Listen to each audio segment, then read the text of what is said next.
Good morning. My name is Larry LeCount. I'm with West Shore Tool Service in Peshtigo, Wisconsin.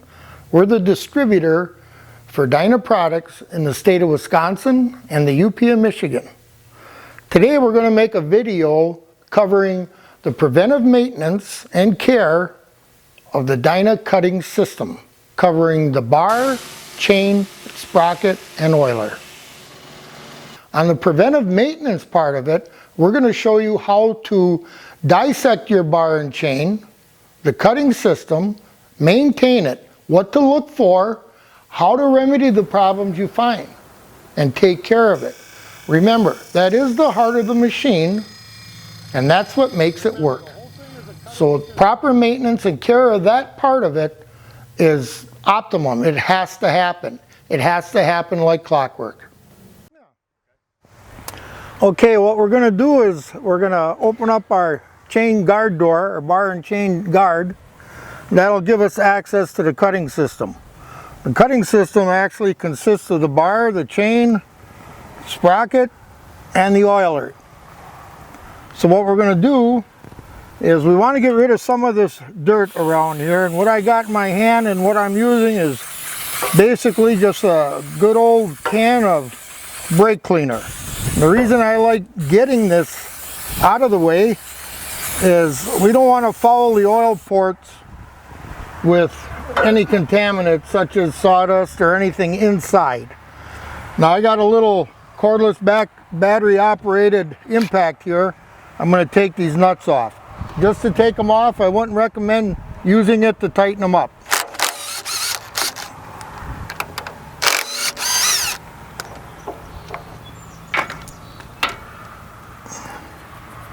I put them on the shelf over here so I don't lose them. Now the oiler and the bracket that holds the bar and chain in place, here's the port that I was talking about. I like to keep this clean, so I'm going to wipe this off, make sure it's not fouled or contaminated in any way. I'll just let that lay over the side here. It's out of the way. It's not going to hurt anything laying there. The other thing is 7/16 on the chain tensioner, which is located behind the bar. You just want to loosen that up just a little bit. It just helps remove the bar, and you eliminate any chance of possibly putting a burr on the adjuster or anything like that. So it's just a little precautionary thing. Take the bar and chain and rock it forward. It'll come down. Chain will fall free. It'll come right off. Okay, one thing else, now that we got the bar and chain off, like I said, you want to take and just make sure that there's no fouling in the ports and that it's clean, so when we come to put it on, we don't have to worry about it. Now right here is an opportune time. Here's the tensioner I was talking about. It's free floating in here. You just want to make sure, just pull up on it. Make sure you can turn the adjusting bolt easily, that the threads maybe aren't galled up a little bit from somebody over tightening it. And right now is a perfect opportunity to just clean this down a little bit, get everything out of here, clean the sprocket, and then check the sprocket for wear. What you're looking for is any abnormal wear on the pins or the base of the sprocket where the chain would ride on the sprocket. And this sprocket being brand new, well, we don't have any wear on it. But every time you change the chain, you want to look at that. Very important. Remember, it's a cutting system. The bar, the chain, the sprocket, the oiler, it's all part of the cutting system. Every part of that system has a direct relationship with another part of it, and it will tend to wear on it. So if one part goes bad, it all goes bad, not just one part. So you have to keep an eye on it. Okay, what we're going to cover right now is another part of the cutting system, and that's going to be the oiler. It says here on our tank, use winter grade oil, and that's true.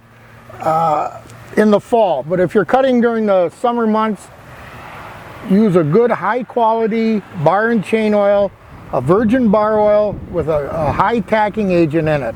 And the reason you want the high tacker, it sticks to the bar and chain. That's where it's got to stay. So when it's hot in the summer, use regular summer grade bar and chain oil. When the temperature gets cooler in the fall, yes, go to the winter grade bar and chain oil with the same high tacker in it. It'll be much better for the cutting system. What it does is it comes down, goes into this pump. Now this is a 12-volt pump, and what turns it on is when the clamping pressure in the system here meets its pressure to hold the log down, it'll turn this pump on.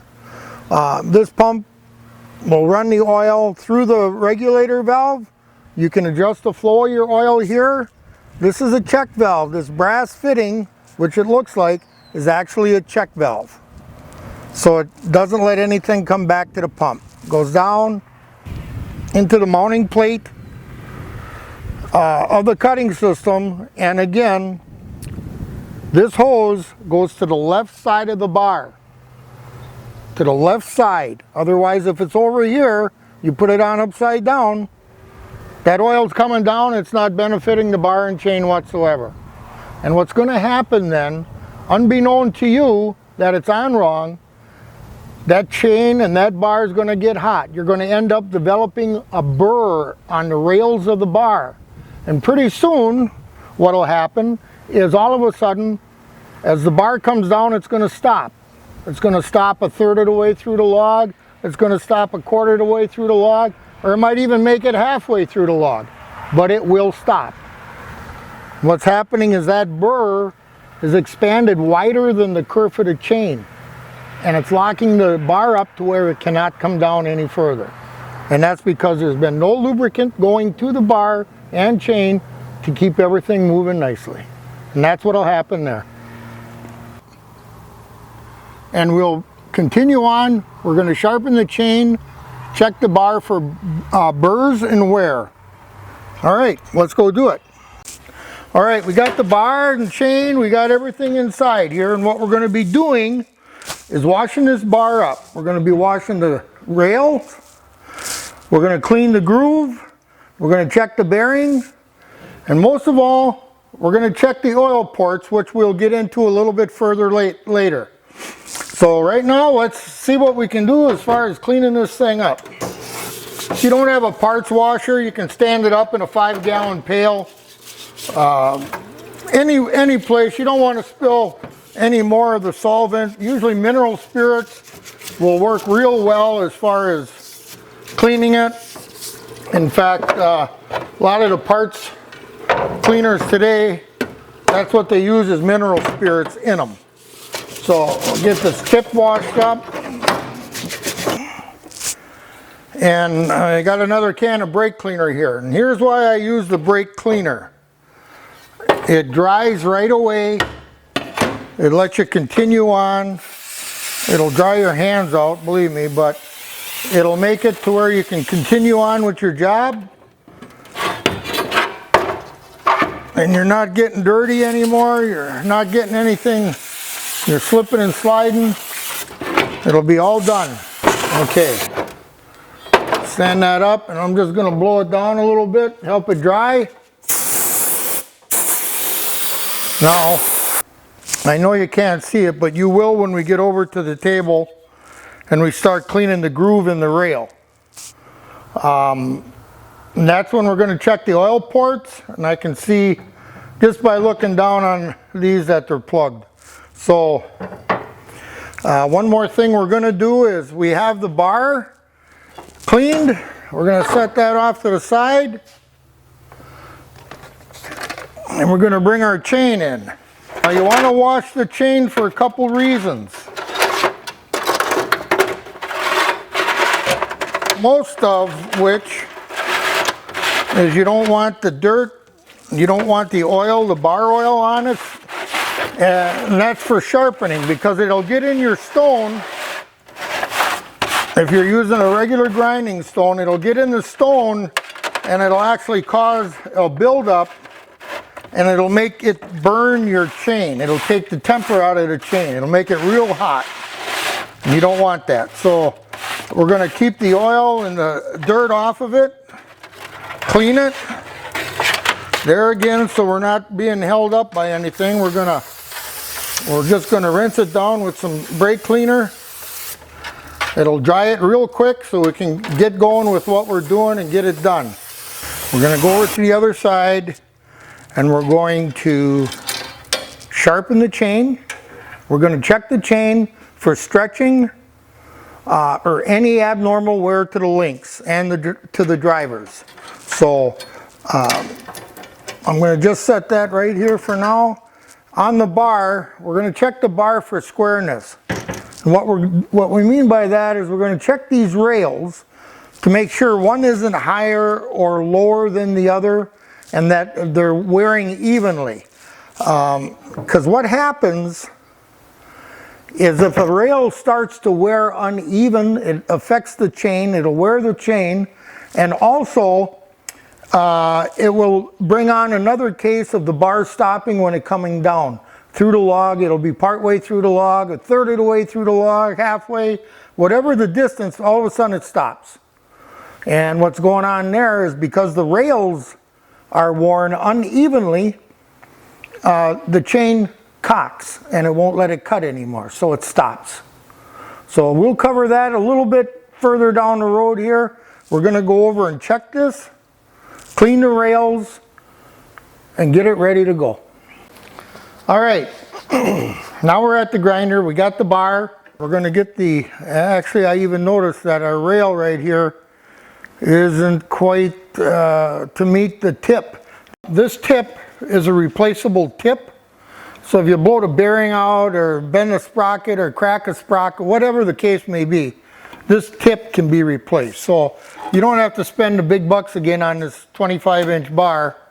You can do it and get by rather cheap. So it is a nice thing, but you got to make sure that where the bar meets the tip, that step is even, it's flush all the way across. So we'll check that right away as we're squaring this bar. All right, I'm going to turn the grinder on and let's see what we can do. Yep.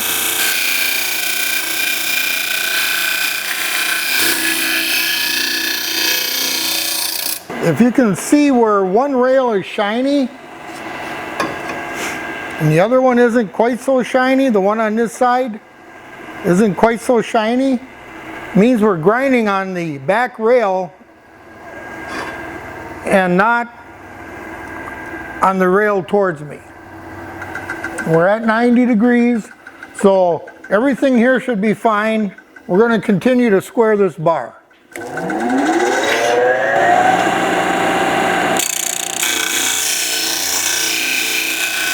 Okay, and we have the top rail. That looks pretty good. We're shiny on both sides. And we'll flip it over and do the other side. The one thing you want to do is make sure you don't have a burr on the edge that you're going to be pulling on the table. If you got any burr, it just makes it harder. This is a new bar. I don't really have a burr built up on there. But if you did, you'd take the grinder very similar to this and just run it over the edge.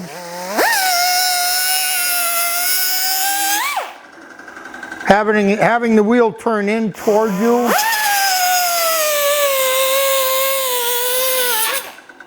That's all it takes, just to get that burr off. So as you're sliding it on the table, it doesn't hurt, it doesn't hold it back.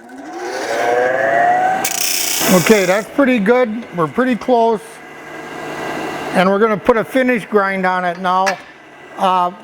With this particular machine, I would use an 80 to 100 grit paper on it. You're not trying to tear the bar up. You just want to grind it down gradually so you don't take too much off, because there is a depth restriction for the rails. And I'll tell you what that is a little bit later. I can show you with a gauge that you have to watch. We're going to move to the finish sander now.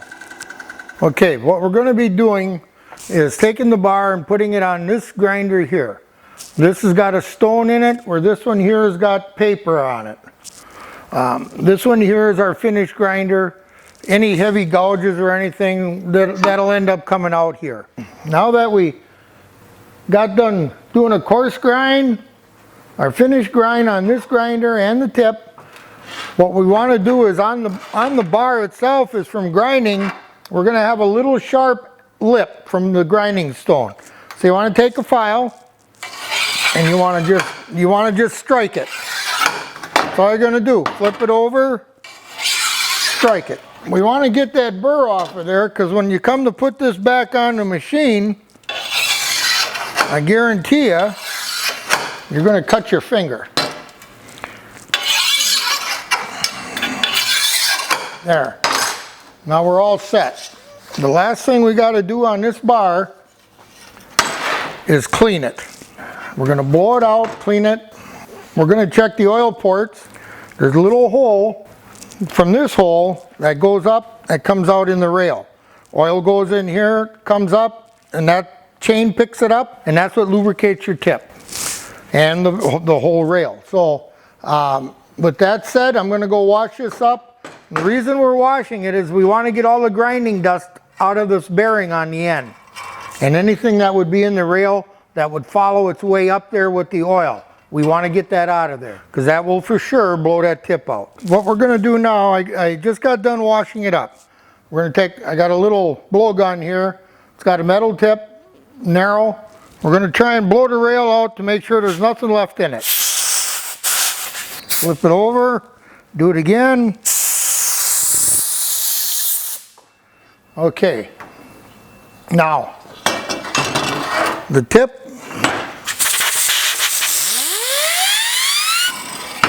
is clean. There's one last thing we got to do. Oil comes into this port right here. If you remember the black plate that we took off, the hose is on the left. Oil comes in here, goes through a little tiny port right there. So what you want to do is make sure that port is open and that you can see your tip cleaner come up in there, move it around, make sure it's good and clean. You can clean the rails, you can clean your bracket, you can clean everything, but if you don't clean that little port that goes up to the rail, you're still not getting any oil. If you don't get any oil, the bar's going to get hot, your chain is going to get hot, the pins in your chain is going to get hot, and the chain is going to stretch. As far as this bar goes, this one is ready to go back on the machine. I guess one of the things that you want to look at on a chain is, first you want to look at the drivers, which I have inspected prior to this point. You want to make sure there's no burrs or anything like that on the drive links. Next thing you want to look at is the heel of the chain. The heel of the chain, you want to look for wear marks on the heels. In other words, any burrs sticking out on the sides, any prolonged wear to make it U-shaped or curved, anything like that, that would be an indicator that something's wrong with the cutting system. The bars, the rail on the bars, which you would have already checked, and if there was a lot of wear on the bar rails, for sure you want to look at the heels of the side straps and the presets. Also, you want to make sure when you're looking at the chain, you want to make sure that there's no broken teeth or bent over rakers or bent teeth. If you do find them, replace them. This tooth, these rakers get cut at 50 thousandths. If you look at the side of the raker, it's stamped right in there, there's a number. Whether it be 3/8 chain or 325, it doesn't matter. This number is in the thousandths on how far that raker is down from the shear point of the tooth. And this particular chain, an 18HX, this raker is 50 thousandths below the shear point of the tooth. With that said, let's see if we can get an edge put on this chain, and we're all set. I've already preset the adjustments on it, so let's see what we can do.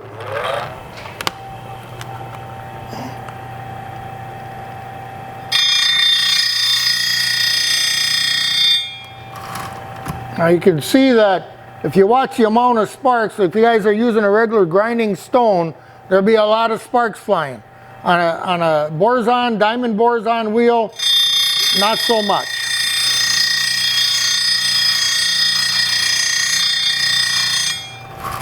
And all you got to do is touch a good tooth.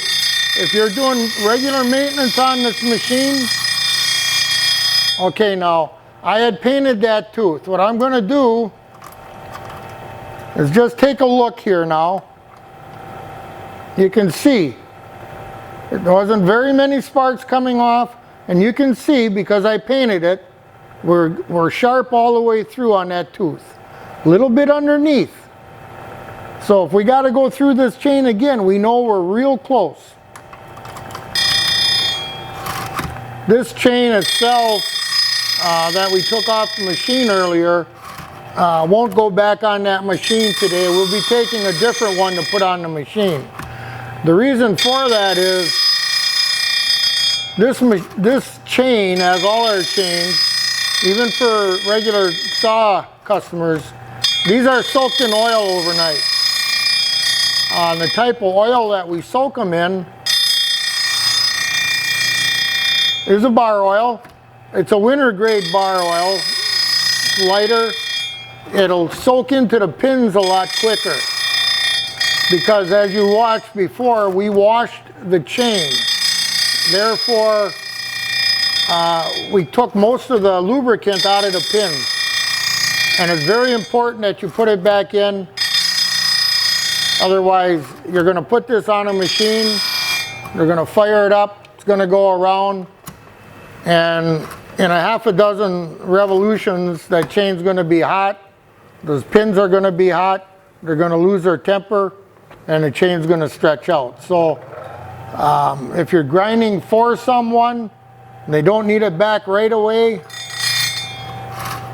soak it overnight. Get a pig, stand it up, let the oil drain down. Next morning you can put the chain in a box for the customer to pick up, or go put it on the saw or out on the machine. It's not a complicated process. It saves the chain. It's a service to the customer is what it is, and that's what you try to do. You can show them why their chain is wearing out. Okay, I've been around the chain completely once. Now here I'm looking at the back side, and I'm not sure that you can see that good, but the red is still there on the cutting part on the shearing edge of the chain. We got it taken off. So I'm assuming that the majority of the teeth all around that side are that way. We're going to adjust it up and go around it again, both sides.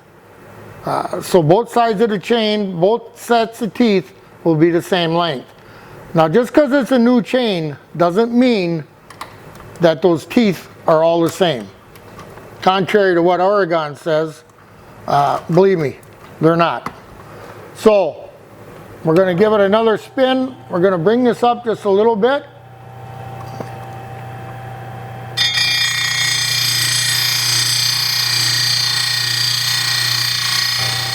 I backed it off. Now we got a nice clean grind. Everything's good. So I'm going to put it back in. And we'll get this chain done.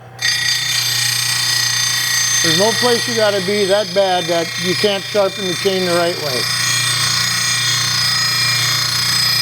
Remember, the whole thing is a cutting system.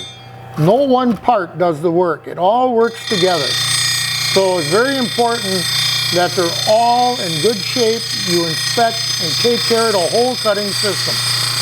The other reason that we soak the chain in the oil is, especially on the processors, being that they sit outside, well, there's very few of them that end up in a building, but seeing that they sit outside, it's good to soak them in oil. Everything gets coated, get some of the rust off, at least coats it so it inhibits it from going anywhere else. It's just a good all-around thing to do. It by far makes the chain last quite a bit longer. If you got to work to cut wood, you're doing something wrong.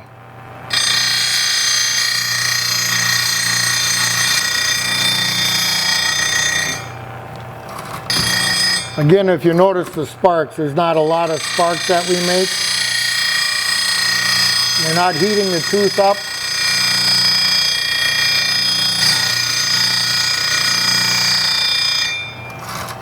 I'm holding on to it, but I'm basically letting the wheel do the work. Okay. There we have it. We got the chain over to the raker grinder now. We're going to set this up so that we're at 50 thousandths lower than the shearing edge of that tooth. What we want to do is bring that into the wheel. We're going to, okay, right there, we're touching it. We're going to take it up a little bit. We just missed it. So we're going to call it good right about there. Okay. Now, we're going to bring our stop in, pull it back. We're going to adjust so that the raker is right underneath this front surface of the grinding stone, because that's where we checked the height for the tooth. All right. We're going to get that out of the way. And on the Sylvie, every notch is 5,000. So we're going to go 5, 10, 15, 20, 25, 30, 35, 40, 45. Like I said, 50 is the maximum. So we're going to leave it at 45 thousandths. This chain will cut just wonderful at 45 thousandths. It'll be a little bit easier on the machine, and it'll help the life of the chain. We're going to take it away into the tooth. You're skipping every other tooth. This is a reversible machine also.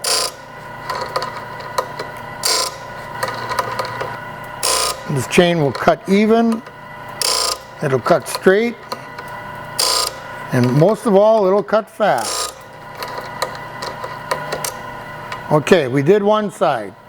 We're going to stop the wheel.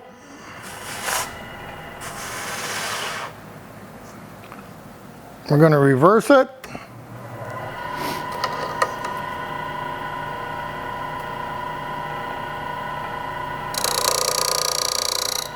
Remember that when you're doing this, hold that chain. When you hold it, you got to hold it tight, snug.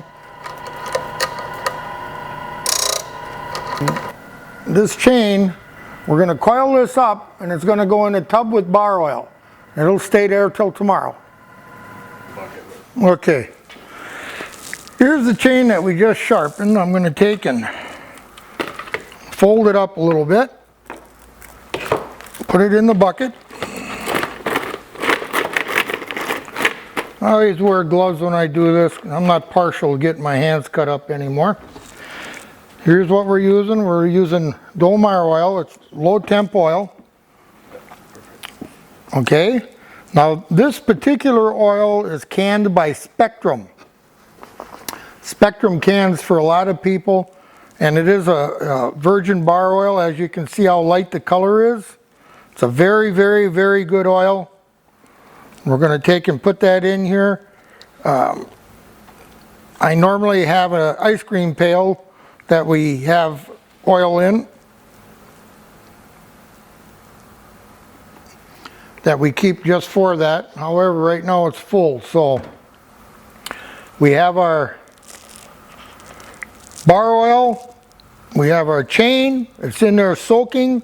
That lightweight oil will soak into those rivets.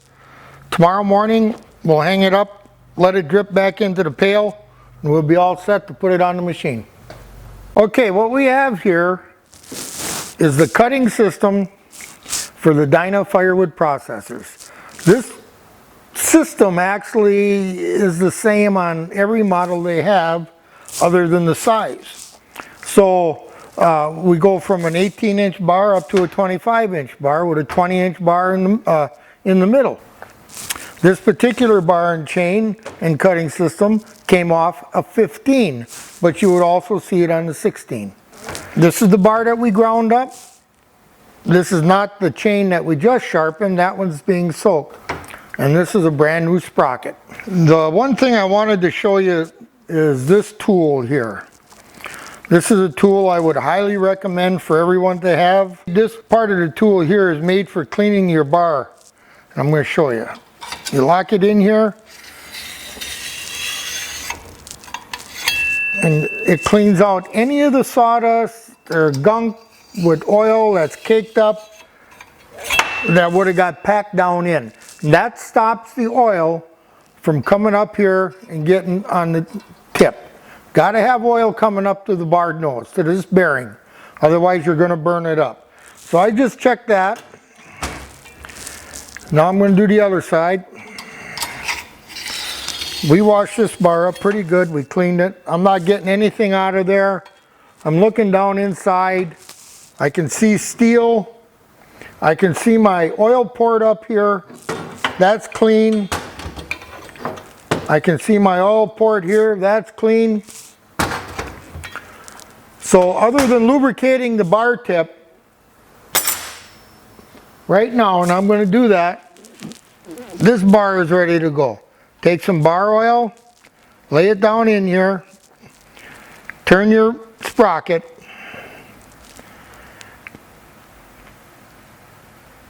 go around it a few times. I just take this oil mix bottle, I fill it up with lightweight bar oil. That works real good for getting into this bearing. That bearing will have oil, there will be oil there the first time you start it up, so it doesn't stress that bearing out. The other thing that you'll want to do when you put the chain on the bar, on the machine, you want to take your oil and you want to run a bead of oil down this bar. That's going to help when you run it for the first time. You'll have lubrication on the rail. You'll have lubrication on the foot of the heel of the chain. So on cold startup, you're not going to have that heat buildup that you normally would have. So I'm just going to do that. The drive links will take this oil right up to the sprocket, to the bearing. So on initial startup, we're going to be all set. We're not going to have any trouble. We'll redo this when we put that bar and chain back on. The other thing I wanted to show you, this tool also, I talked about a chain stretching. This tool also, if you put right here, it says align hole over rivet head on chain. Put it right there. Now that gives you a tolerance on these two lines. New chain, when it gets stretched out to here, get rid of it. Because what's going to happen is you're changing the pitch of the chain. This is 404 pitch. And as it stretches out, the distance between every 3 rivets changes. First rivet, second, third rivet. It changes. So now, your drive pins, they don't change. They stay right where they are. Now, these drive links are starting to cut those pins because they don't line up and drop in where they're supposed to. They'll start climbing because they're stretched out. They're either hitting the front part of this pin or the heel of the other pin. So, you change the pitch. This pitch is stationary. That's what causes the sprocket to wear. So by not using enough oil, by using the wrong oil, not using the proper oil, or by using waste oil that makes the chain stretch, because there is no lubrication factor there at all. You're wrecking your chain, you're wrecking your sprocket, you're wrecking the sprocket and bearing in your bar, and you're wrecking the rails on the bar. You wreck the whole cutting system. On the other side is the bar depth gauge. In other words, the depth of the rail, deepness, how deep the rail. So after grinding it so many times, you got to periodically check your depth. And right here, because of the oil that we put on there, now you can see when I pull it up, or I can see anyway, yeah, we're a good 3/16 of an inch above the line. When it gets down to that line, it's time to replace the bar. Well, we got our cutting system back out here with bar, chain, nuts. Well, chain sharp, bars squared up, everything's ready to go. What I did before attempting to put the bar and chain back on, I lowered the adjusting cog all the way to the bottom, or pretty close to it. It just makes it a little easier to get the chain around the sprocket and the plate set back on there so you can adjust the tension. So with that said, let's see how we do. I get it on there, get it in the plate, get it in the cog. We got our drive links around, everything's fine. Let's put our plate on. Now remember, and I can't stress this enough, the hose goes to the left side. Chain goes up, comes back down, it's got to bring the oil with it. If you put it over here, the oil goes down and never gets any lubrication on the bar and chain. With that said, we're going to get this on there. And then we'll tension the chain.